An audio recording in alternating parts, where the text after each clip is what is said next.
morning, player profiler. That's as much as I can get out right now. You got me out of bed, 8 o'clock, feeling great. We got my daughter's first club soccer game today. We got NFL football. I'm up. I'm at 'em. Hey, you only streamed once last week. Whoa. Week's not over.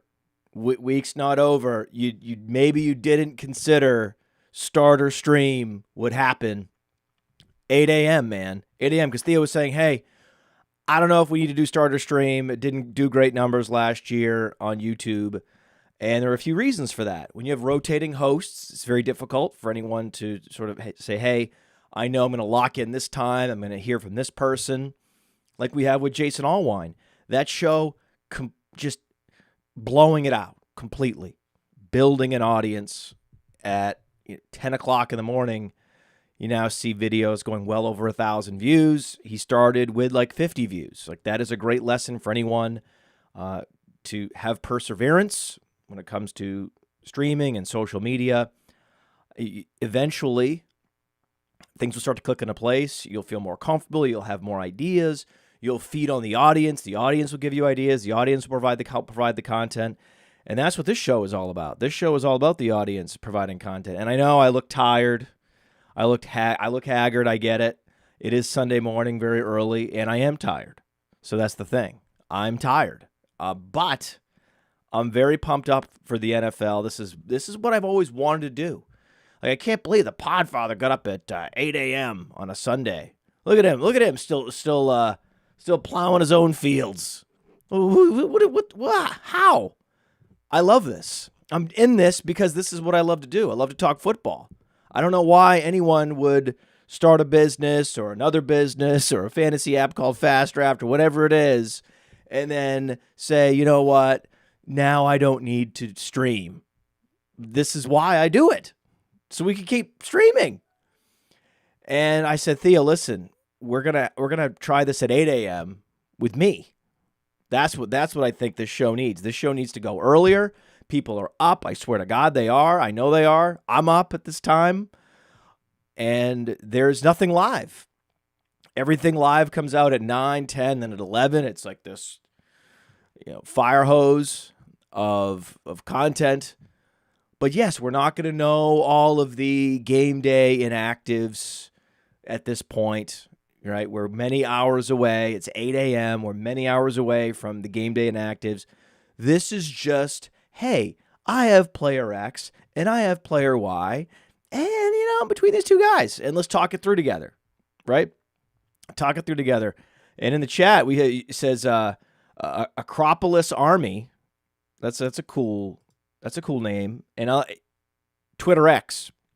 I love to see Twitter X people getting in the chat. So we have Twitter X people, we have Twitch people, we have YouTube people, we have Facebook people. Good morning, everybody. And Acropolis Army says that this was the first podcast he ever listened to religiously, and I appreciate that very much. It's the first podcast I ever did religiously. So, hey, right? Hey, look at this. Got the coffee. Ground my own beans this morning. I made sure I, woke everybody up first. I'm about to grind some beans, everybody. The house is going to shake. And, getting my daughter up. Hey, got a big mash today.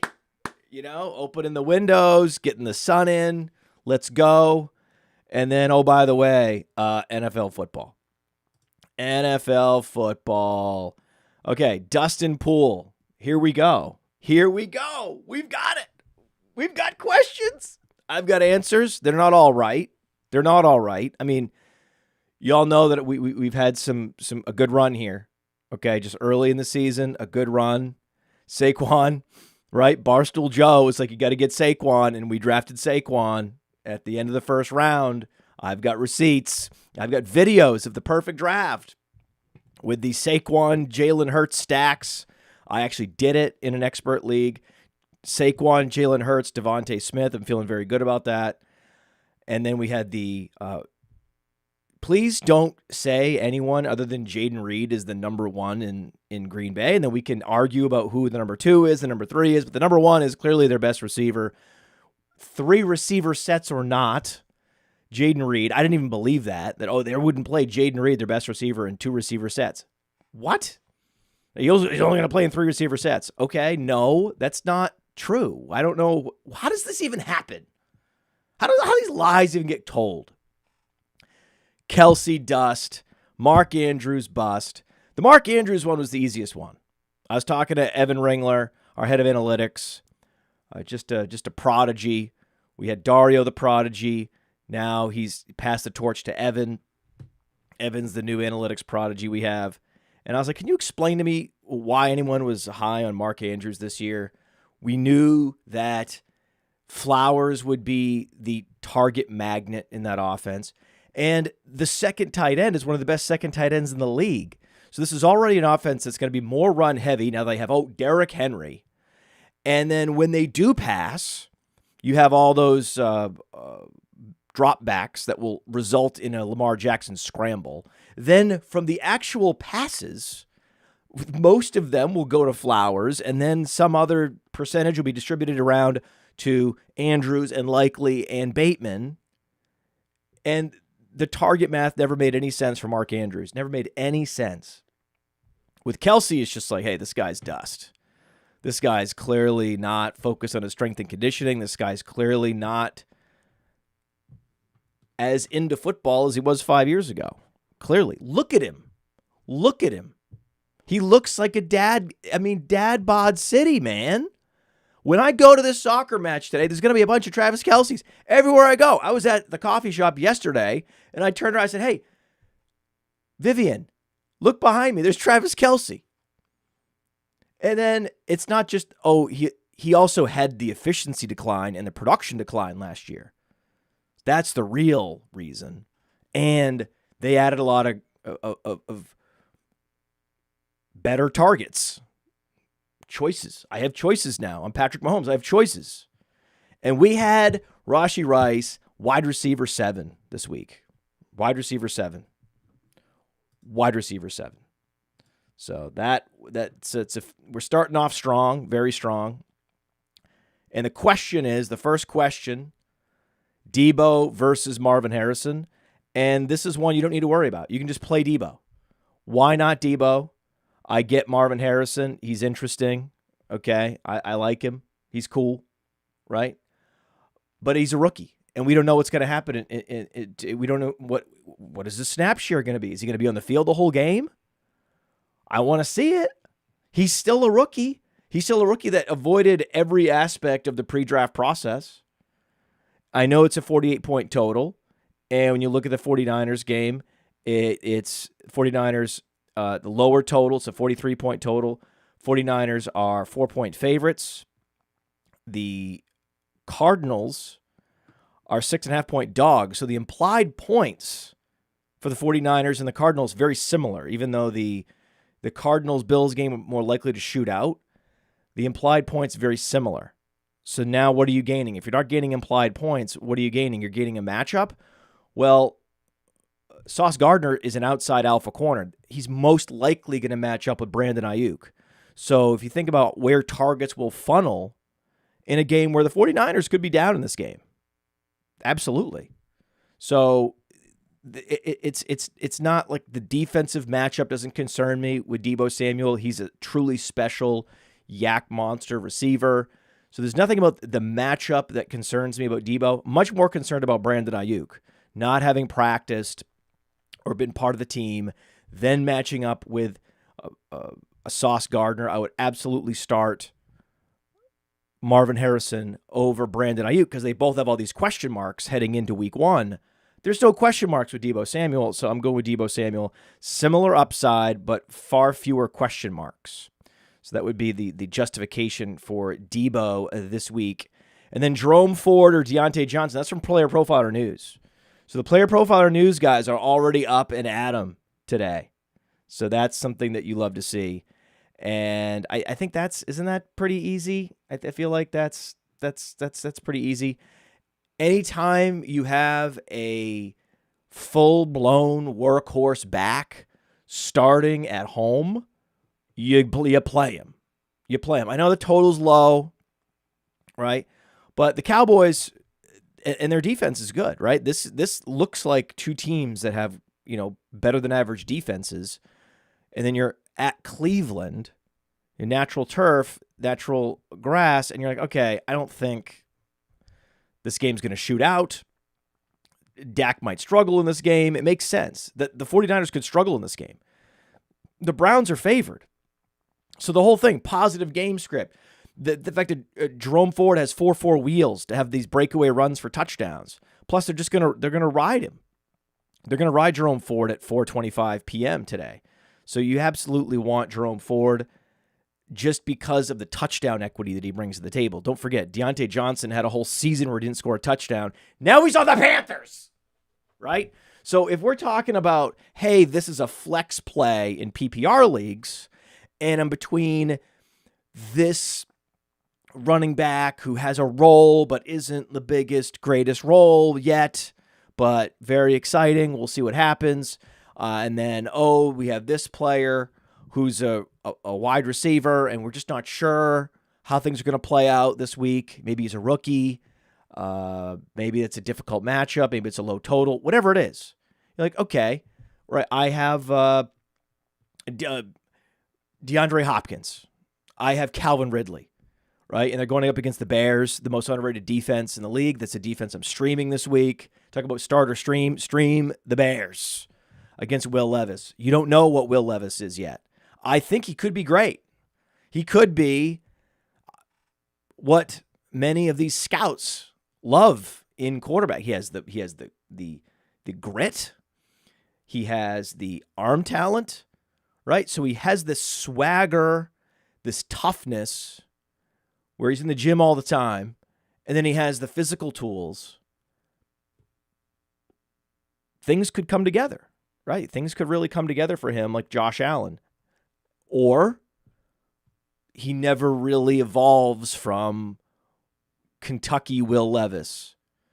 Like there's a whole alternate universe, an alternate reality where Josh Allen didn't fully evolve from Wyoming Josh Allen. So we'll see what happens. Because we don't know, I think you play the Bears defense and hope for the 3 interceptions. Because this is one of the best defenses in the league that no one knows about, talks about. Jalen Johnson. I mean, it was cool on Hard Knocks to see that so many targets, like Caleb Williams just peppering DJ Moore. But then when they would work out together in these one-on-one drills, it was Jalen Johnson and Rome Odunze squaring off, making each other better, which told me a lot about Rome Odunze. It's like, oh my God. So Keenan Allen, he's questionable, supposed to play, and this is going to be such I think, an awakening to the league about what Caleb Williams is. I mean, this week we had Hurts as our QB1, Josh Allen right there. But if you look down below, who do we have at QB8? Caleb Williams. Oh, yes! Yes! This is gonna be a big. We have Caleb Williams projected for 19+ fantasy points this week. For a rookie in week 1, because of these weapons and this matchup, it's just historically last few years, Titans have been a pass funnel defense, much better against the run than against the pass. So everything is teed up for Caleb Williams this week. You got to love it. I mean, he's at home. There's nothing. It's so perfect. So if anyone's asking about starting Caleb Williams, start Caleb Williams. Start the Chicago Bears. This could be a total blowout. I would bench Calvin Ridley to play Deontay Johnson. I would bench DeAndre Hopkins to play Deontay Johnson. So there's a lot of players I would bench, not Terry McLaurin. Okay, players I wouldn't bench for Deontay Johnson, Terry McLaurin. A tough one now that DJ Chark is on IR would be Ladd McConkey. Ladd McConkey at home against the Raiders. That's the debut that you've been waiting for with Ladd McConkey, as opposed to you've got the Panthers going to the Saints. But Deontay Johnson indoors on that turf, the total's a little higher. I still would play Deontay Johnson over Ladd McConkey because I'm so risk averse week one when it comes to these rookies. I just kind of want to see what they can do before I plug them in there. But I'm leaning starting playing Ladd McConkey, especially no DJ Chark. Who's gonna catch the passes? Who do they have left? Quentin Johnston? It's gonna be McConkey, man.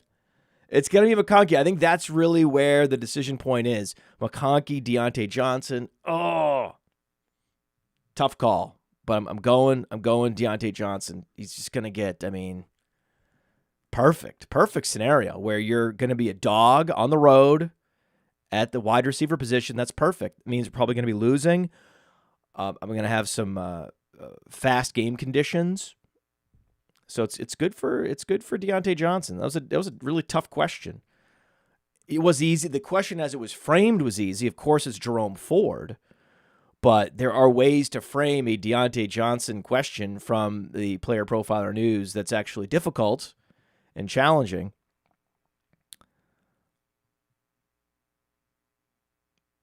Freiermuth or Jonnu Smith? Ooh, that's interesting. I really wish I had more Jonnu Smith. I think you all know what happened. You can't be right about everything. Leaning into the ambiguity of the Packers' passing game, drafting pretty much everyone but Romeo Doubs. That also meant I drafted some Luke Musgrave. So, he still had a couple targets. It wasn't like he didn't get targeted, okay? I still love his athletic profile. I love how productive he was on a per-game basis in college. I'm a little mystified how Musgrave is not able to hold off Tucker Kraft. It's frustrating to not be right about that one yet. We'll see. But no, you can't be playing Musgrave anymore. If you did, I apologize. If my enthusiasm helped you start Musgrave, then I'll just have to make it up to you with other great calls. Because that was like, hey, should have gone Jonnu. Though they may play Jonnu at fullback, a lot of H-back. So that's the issue, is when you see the threat of Jonnu playing running back. See, if it's Taysom Hill and they have Juwan Johnson and they really don't have a running back to complement Alvin Kamara, then you're cool with Taysom Hill being designated as a running back. Jonnu, you'd rather him just be their primary tight end and be playing in line and be out there all the time and catch a bunch of touchdowns in the process. That game's a 49-point total. I love that game, but Steelers are at the Falcons. The Falcons, they should be more than a 3-point favorite. Makes no sense. We have Justin Fields starting, most likely. I know that Russell Wilson's lobbying because he knows that his career is under great threat right now, and so if I were Russell Wilson, I'd be lobbying too, but it's probably going to be Justin Fields. If it's Justin Fields, that means even fewer pass attempts in that offense. But who is the other option after George Pickens? I think with Jonnu, you wait and see what his role is. Oftentimes, I would be chasing that 49-point total, but at tight end, I would rather, first and foremost, know the role. Like, what's the lesson we learned from Luke Musgrave? You don't start in week one. You want to figure out what his usage is going to be. If it's an ambiguous situation, you could just not play the guy week one. Let it all happen. Play guys you know are going to start. Who's the number one trending player right now on Player Profiler? It's Luke McCaffrey, because we know he's starting. Luke McCaffrey's interesting. On Fast Draft, there's the Origins Rookie Tournament, and as it turns out, people that drafted Jaden Daniels and stacked him with Luke McCaffrey looking pretty smart. Last year, that same rookie tournament would have been won by someone who stacked C.J. Stroud with Tank Dell. Luke McCaffrey, is he Tank Dell? No, but he's starting.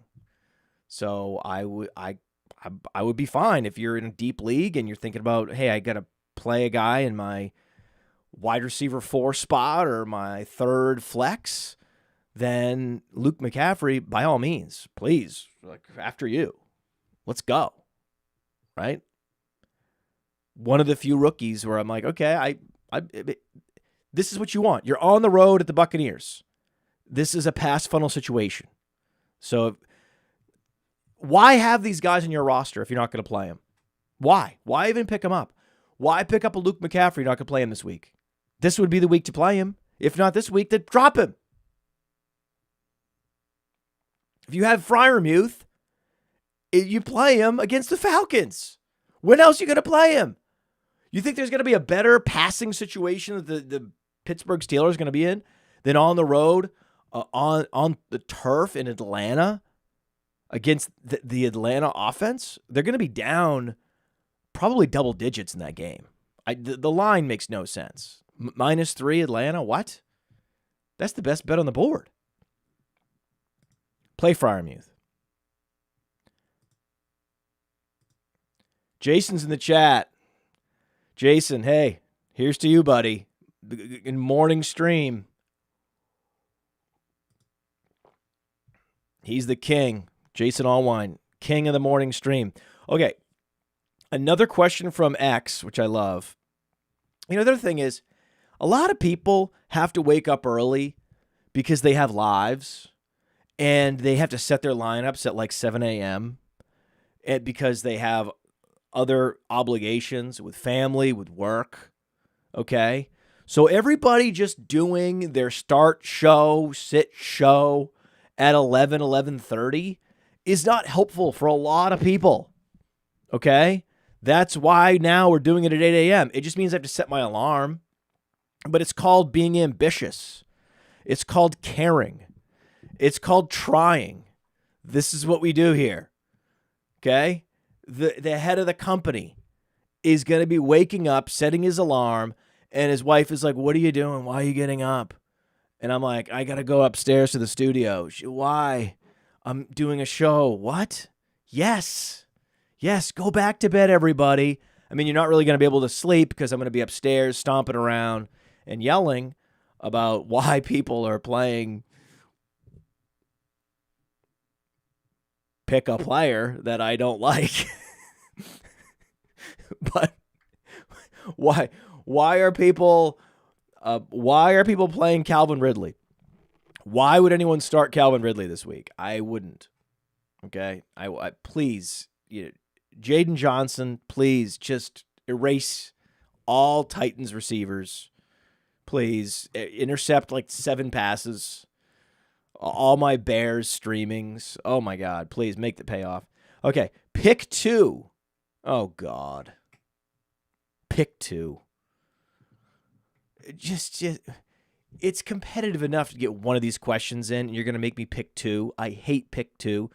Just to help train the audience. I'm going to try to do this every week. Very rarely am I going to grab one of these pick 2 questions because it's just confusing for everybody. This is a content show. Make it easy. Player X or player Y. I think I've shown that even when it's an easy, obvious decision like Freiermuth over Jonnu Smith, I still make something out of it. We still make lemonade. So you could just put the single dichotomy out there and we'll pick a guy. Now it's confusing. Calvin Ridley. Oh, Hanny didn't give me 3. He gave me 4 choices. Of these 4, hey, you got to be smart enough to pare it down to 3 if you're going to ask me for 2.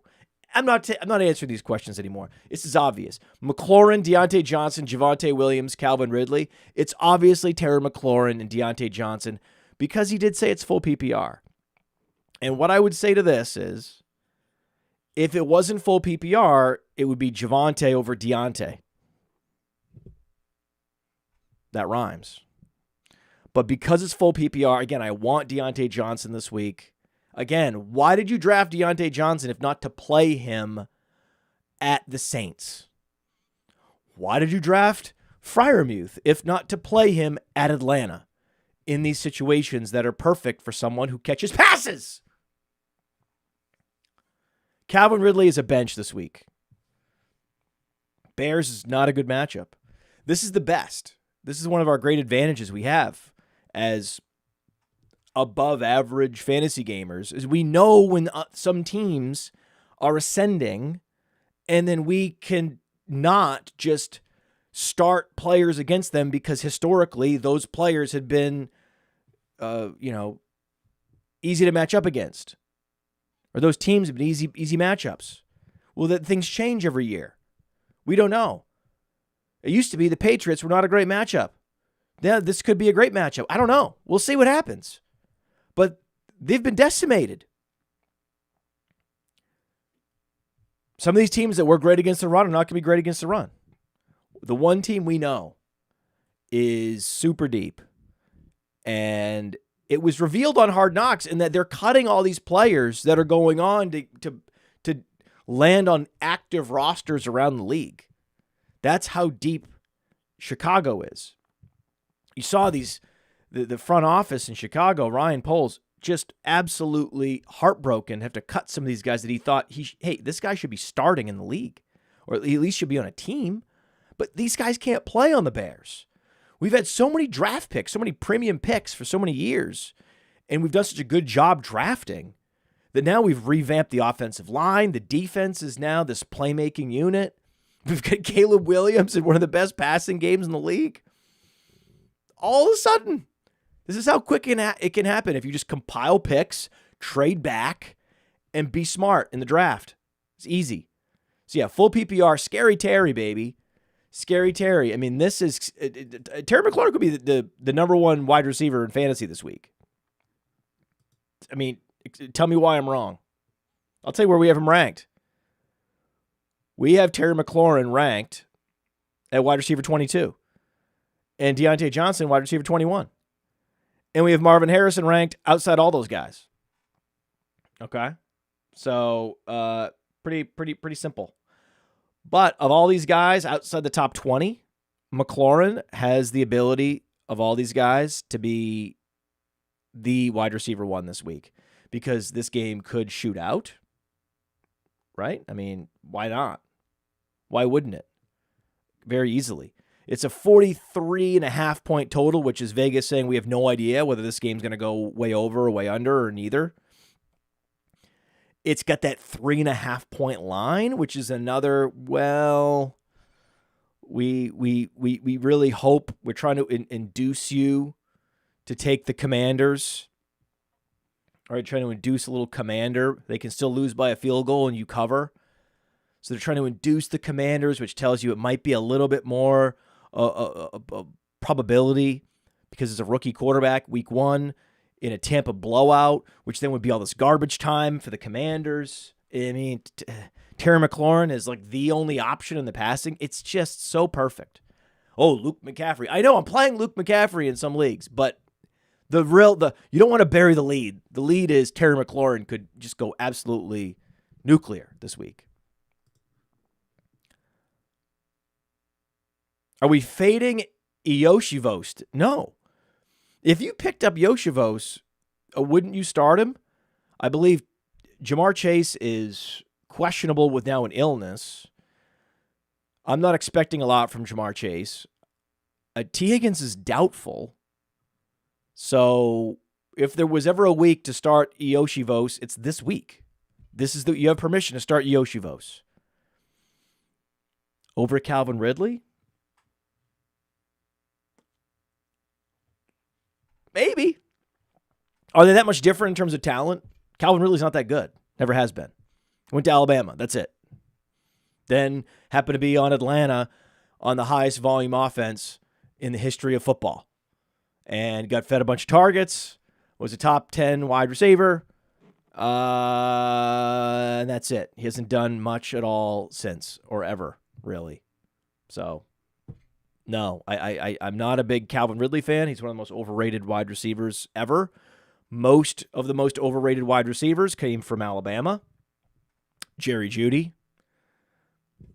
pretty overrated, right? Most wide receivers from Alabama overrated. with the great exception of Jalen Waddle, underrated. The same people who loved Andrews were the same people who faded Barkley. Is that true? That's from the Acropolis Army? That's the see? He's speaking for Barstool Joe. Barstool Joe doesn't understand how anyone's drafting Mark Andrews on the team that just went out and signed Derrick Henry. Barstool Joe's like, aren't they going to run the ball? Why would you draft Mark Andrews? And the rest of us are like, man, Barstool Joe has a point. And then Barstool Joe's like, well, didn't Saquon Barkley get drafted by Dave Gettleman into the most horrific situation ever, and now he's in one of the best situations ever for a running back? Shouldn't you draft Saquon Barkley in fantasy? If you're going to like him in the first round every year until now, until he finally lands in a great situation? And the rest of us are like, yeah, I guess you're right. But the hipster overthinkers in the business, the hipsters with their complicated models, somehow are into Mark Andrews and fading Saquon Barkley because of a tush push. But explain to me how Mark Andrews scores touchdowns, somebody. Someone explain that one to me. Kevin says, I have Dak and Daniels. And he's thinking about starting Jaden Daniels or Dak Prescott. Jaden Daniels or Dak Prescott. Well, let me just go to the rankings. Let me go to our week 1 projections just to make sure that what I'm about to say is not crazy. And as it turns out, you guys aren't going to believe this. We have Dak Prescott outside the top 15 quarterbacks this week because he's going on the road to Cleveland. So you drafted Dak Prescott to start him every week but week 1, right? If you have, like I said, if you have Ioshivos on your team and you don't play him this week, I don't know what to tell you. You'll probably never find a better time to play him. So if you have him, play him. If you're going to pick up a player like, a fringe wide receiver because you like him this week, because you think he might, then why wouldn't you play him? He's not going to have any trade value, right? A lot of these guys are going to have trade value. Certainly, Jaden Daniels will have trade value. Jaden Daniels could be a top 5 quarterback this week. So I don't think it's a stretch. I think it's just the right move. It's just optimal to go Jaden Daniels over Dak Prescott. The hot take is, okay, if you want the hot take, because that one's, again, Kevin on Twitter X, pretty straightforward. The hot take is Daniel Jones over Dak Prescott. That's a move I'd make. Not because I want to be hot, not because I want to show off, but because it's just right. It's just right. And we have a super chat. He has a Hero RB build with Bijan, and he's wondering about Pollard and Najee Harris. Najee! This is Najee week, right? I don't expect them to have the lead, but you have Warren missing all this practice and then not being 100% healthy. This was one of the weeks you would play. If you drafted Najee Harris not to play him week 1 with a banged up Warren, then why did you even why draft him? Super chat. Why draft him? Meanwhile, the Titans are going up against the most underrated defense in the league, and we don't know what the touch distribution is going to be.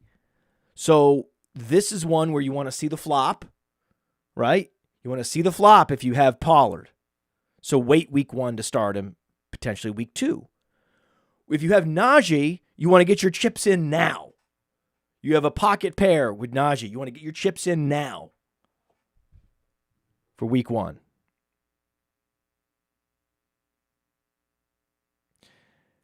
Someone's asking about streaming a defense. Minnesota's defense against the Giants. That's fine. That could work. I don't mind that. I'd much rather stream the Giants defense against Minnesota. So the two defenses we've been talking about streaming and picking up in that final round have been Chicago and New York. These are the two most underrated defenses. I love Chicago because Chicago, has all these young, awesome players that actually have brand names from the NFL draft. The Giants are just doing it with no-name guys that are awesome. So that I love. Moose Ali says Neighbors, Kirk, or McLaurin. That's a tough one. We're going to go Neighbors because this is going to be a big, big week for Neighbors. This is the Vikings. As much as I love McLaurin and his upside, it's got to be Neighbors. Again, if you drafted a guy not to play him in his absolute peach situation, then don't even draft him. Don't even draft him. Shakir or Ayuk? Oh, my God. That's really challenging me. He's really on the border. By the way, tight end 1 this week, it's Dalton Kincaid. Just to be clear, Dalton Kincaid, tight end 1 this week. I actually have to wrap this up. I'm supposed to only go 30 minutes because, again, there's all these responsibilities that I have. I'm going to take a few more questions, but I just realized this is one of those things where it's at the 36-minute mark, and I have no idea that more than half an hour has gone by. Like, I was shocked to learn that. There's like this time capsule that you get put in when you start streaming and you just engage with the audience. You can do this for hours. If you're me, you can do this for hours. If you have takes, you can do it for hours. And this Chris Carr is asking about Najee, or Dobbins. No, it's Najee, guys. Enough with these Najee questions. You played him because you want to get your chips in now on Najee. That's why you started him. That's why you drafted him. Why would you even be questioning whether you would bench him at this point? Get out. No. Shakir or Ayuk, I'm still going Ayuk there because Ayuk, it's not like he's not going to play a lot. He's not going to play a full complement of snaps. They're going to be frustrated by the Jawan Jennings you're going to see in there. He is going up against Sauce Gardner, but it's still Khalil Shakir. Khalil Shakir is a player you need to see it before we start playing him, and you're going to feel like a dummy if Ayuk has a quality game and Shakir is basically not a factor. It's just too much regret factor. I get the logic, and I appreciate the question very much because I think that it's way closer than anyone that's just browsing might assume. But you can't do that. You can't. That's the line. That's the line where we have Shakir outside the top 40 wide receivers this week on our projections, and we have Ayuk inside the top 30. So there's just enough disparity. You've got to get the player profile rankings because there's not only the weekly rankings and the projections, but the seasonal rankings get updated constantly. The dynasty rankings are the best in the business. I mean, the best dynasty rankings. Offensive line rankings, cornerback rankings. At some point this year, we're going to roll out the Devi rankings, and then we're going to be doing something with IDP rankings. So there's just a lot of rankings options. With the cornerback rankings are super cool because then we show the cornerback wide receiver matchups. The one disagreement I have with the projections is that I think that we're a little too sunny on where Jamar Chase's snap share is going to be now that he's also questionable. I think that'll probably get updated later this morning.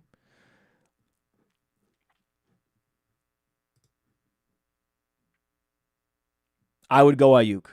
I would go Ayuk, but I appreciate the question from Boss Hog. I really do. I think it's Ayuk, though. It's DJ Moore, Jerome Ford. Again, I love DJ Moore, but this is a workhorse back with breakaway run ability at home.